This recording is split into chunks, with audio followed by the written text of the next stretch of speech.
जिज्ञासु एक चतुर प्राणी होता है।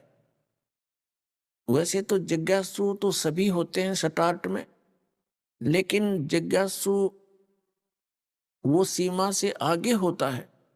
जिज्ञासु का तात्पर्य ये होता है कि ज्ञान प्राप्त हुआ, साधना करने लग गया।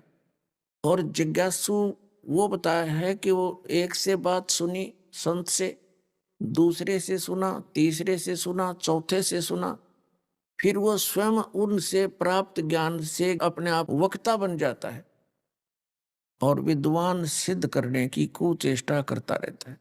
वो महात्मा और महाराज कहलाने का इच्छुक बन जाता है। हमने बनना है दास, हम बनते हैं महाराज।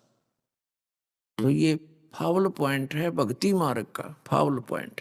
अब ये तीसरे नंबर का जिज्ञासु है, ये भी रिजेक्ट कर दिया गीता ज्ञानदाता। फिर कहा कि चौथे नंबर के ज्ञानी हैं। ज्ञानी वो प्राणी होता है जिसको ये आभास हो गया, दृढ़ निश्चय हो गया कि मनुष्य जीवन केवल मोक्ष प्राप्ति के लिए ही होता है। फिर उसको ज्ञान से ये भी जानकारी हो गई कि मोक्ष केवल एक पूर्ण परमात्मा की साधना इष्ट रूप में करने से ही हो सकता है। एक कै साध्य सब सदै और सब साध्य सब जावे, माली सींचे मूल को तो फले फूले अघाय। को ये पता लग जाता है कि केवल एक परमात्मा की भक्ति से मोक्ष होगा। अव्यभिचारिणी भक्ति करनी पड़ेगी। अव्यभिचारिणी का अर्थ होता है केवल इष्ट एक ही हो, आदर सत्कार सभी का हो।